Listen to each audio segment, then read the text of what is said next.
महाकुंभ पर संतों की जो वाणी है जरा वो भी सुन लेते हैं। उनसे अमृत स्नान का सार क्या है वो जानते हैं। शास्त्रों में इस स्नान का विशेष महत्व बताया गया है। अमृत के आकांक्षी बनकर हम आए। इस समय जल में वैशिष्ट है, पवित्रता है, अतुल्य तेज और ऊर्जा है। इस समय की ऊर्जा, इस समय का जो जल का वैशिष्ट है, अमृत तुल्य ही है। तो यहाँ हम सब भारतवासी मोक्ष की कामना से आए, यहाँ के माटी की रज माथे से लगाने के लिए आए। और यहाँ लाखों साधु संतों के साथ साथ मुझे ऐसा भी अनुभव है कि यहाँ देव भी आते हैं, यक्ष गंधर्व किन्नर अप्सराएं भी आती हैं। हम इस बार प्लास्टिक मुक्त कुंभ चाहते हैं, हरित कुंभ चाहते हैं, स्वच्छ और साक्षर कुंभ चाहते हैं। मैं आह्वान करता हूँ भारत के प्रत्येक श्रद्धालु से, भारतीयों से कि देश को समृद्ध बनाएं, सशक्त बनाएं और प्रकृति पर्यावरण के प्रति संवेदनशीलता जगाएं। जो परंपरागत हमारी तैयारियां होती हैं गाजे बाजे के साथ में, और अमृत स्नान करने के लिए सभी नागा सन्यासी, सभी मंडलेश्वर, महामंडलेश्वर, महंत, श्री महंत और अनेक श्रद्धालु जो भी हमारे पूरे भारतवर्ष में फैली हुई जितनी हमारी शाखाएं हैं, उन शाखाओं के सभी प्रमुख यहाँ आए हुए हैं। और माँ गंगा और माता सरस्वती और यमुना के उस पावन तट पर जाकर के अपनी दिव्यता में और वहां की दिव्यता में जाकर के साधु संत जब भी स्नान करते हैं अपने समस्त पुण्यों को माता गंगा को समर्पित कर देते हैं। सबसे पहले हमारा जो ध्वजा यहाँ पर ध्वजारोहण होता है, ध्वजा की स्थापना होती है आज के दिन, जिस दिन प्रथम स्नान होता है उस दिन। और फिर सबसे पहले हमारे अखाड़े के जो भाले हैं, झंडे हैं, ध्वजा है, वो आगे आगे चलेंगे। फिर गुरु महाराज चलेंगे, फिर अखाड़े का आचार्य सबसे आगे चलेगा, फिर अटल पीठाधीश्वर चलेंगे।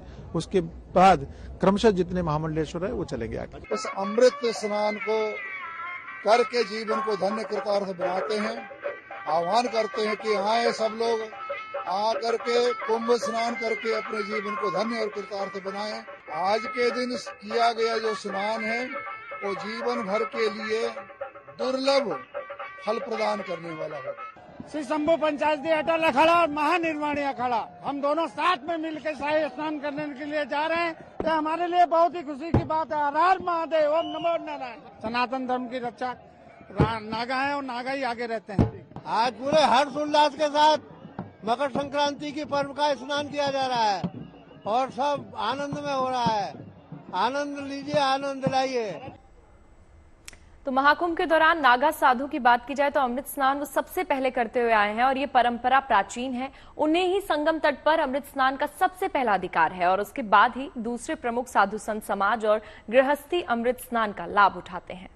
लेकिन क्या आपको ये पता है कि नागा साधु स्नान से पहले विशेष श्रृंगार करते हैं? चलिए आपको आज बताते हैं नागा साधु स्नान से पहले कैसे खुद को सजाते और संवारते हैं।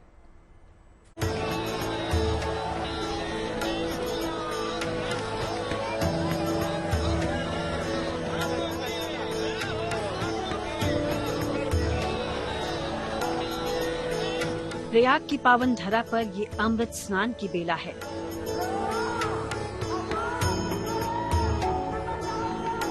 सुबह से त्रिवेणी तट पर संगम की अविरल धारा में महाकुंभ का पहला अमृत स्नान चल रहा है,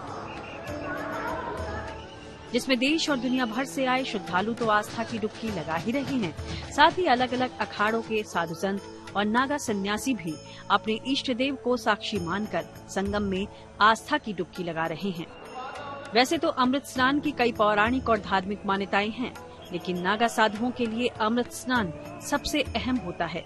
इस स्नान के लिए नागा सन्यासी खास तरह का श्रृंगार भी करते हैं। कहा जाता है कि नागा साधुओं का ये श्रृंगार उनके इष्ट महादेव से जुड़ा है। लिहाजा अमृत स्नान से पहले नागा साधु भभूत को अपने शरीर पर मलते हैं और चंदन का लेप हाथ, माथे और गले पर लगाते हैं। गला और बाजुओं में रुद्राक्ष की माला धारण की जाती है। माथे पर लंबा तिलक लगाते हैं और आंखों का श्रृंगार सुरमा से करते हैं। भगवान शिव की तरह नागा साधु भी हाथों और पैरों में कड़ा पहनते हैं। हाथों में डमरू, कमंडल लिए जटा बांधकर लंगोट लपेटे नागा साधु अमृत स्नान करते हैं। इसके अलावा हाथों में अंगूठी, कानों में कुंडल और गले में माला पहने नागा सन्यासी अपने श्रृंगार को पूरा करते हैं।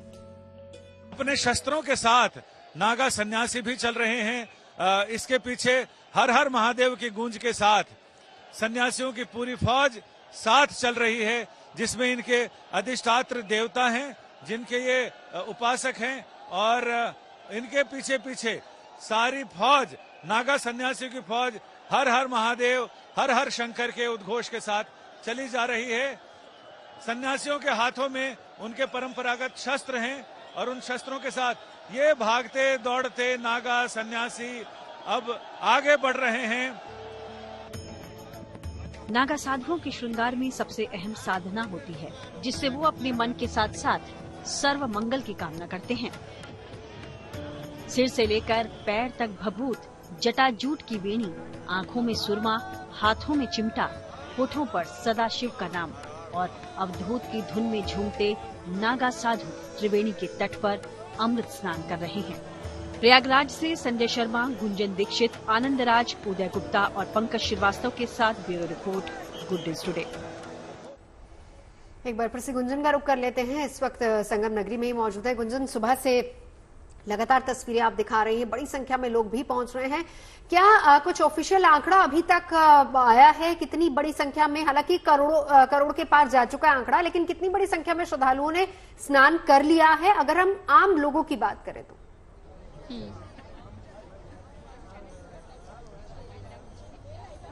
अगर आम लोगों के एक आंकड़े की बात करें तो 2 करोड़ 15 लाख से ऊपर श्रद्धालु अभी तक स्नान कर चुके हैं। आज सुबह की जो तस्वीरें मैंने नवजोत देखी, वो मेरे लिए भी मतलब अविश्वसनीय तस्वीरें थी। एक साथ 1 करोड़ के लगभग लोगों को देखना, क्योंकि बहुत बड़ा मेला क्षेत्र है। अगर थोड़ी ऊंचाई से आप देखें तो आपको सिर्फ लोगों के सर ही नजर आ रहे थे। इतनी बड़ी संख्या, जहां तक नजर जाएगी वहां तक सिर्फ लोग ही नजर आएंगे, और सिर्फ एक मार्ग बना हुआ था जहां से जो साधु संत हैं वो गुजर रहे थे। आस्था लगातार बनी हुई है और यही सिलसिला लगातार जारी रहेगा 45 दिनों तक। ये तो अभी शुरुआत है, दूसरा ही दिन है महाकुंभ मेले का, लेकिन आने वाले दिनों में। और एक बहुत अहम बात, लोगों को नहीं पता है कि उनको कहां पर रहना है। यहाँ पे मैंने लोगों को बड़े बड़े बैग सर पर रखकर लाते हुए देखा। उनको नहीं पता है कि वो क्या खाएंगे, उनको नहीं पता कि वो कहां पर रहेंगे, लेकिन उनको इतना पता है कि वो महाकुंभ का हिस्सा बनेंगे और जितना संभव हो सके वो यहाँ पर रहेंगे। तो ये सिर्फ आस्था से ही हो सकता है, ये सिर्फ अपने धर्म के प्रति, अपने भगवान के प्रति जो प्रेम है उसकी वजह से ही हो सकता है। अब लोगों से बात भी कर लेते हैं। कहाँ से? मैं मऊ जिला से हूँ। और मुझे यहाँ कुंभ में आकर बहुत अच्छा लगा। पहले तो मैं मम्मी पापा के साथ आई, अब मैं यहाँ खुद पढ़ाई करती हूँ, जिससे मुझे यहाँ पर बहुत अच्छा लगा। अब मैं एक भजन गाना चाहूंगी। किसी भी रूप में नारायण मिल सकता है। Okay, thank you so much. जय महाकाल। बिल्कुल गुंजन, आपके पास हम दोबारा लौटेंगे और जरूर भजन भी सुनेंगे, लोग भी क्या कुछ कहना चाह रहे हैं वो भी तमाम चीजें सुनेंगे। आप हमारे साथ जुड़ी रहिए।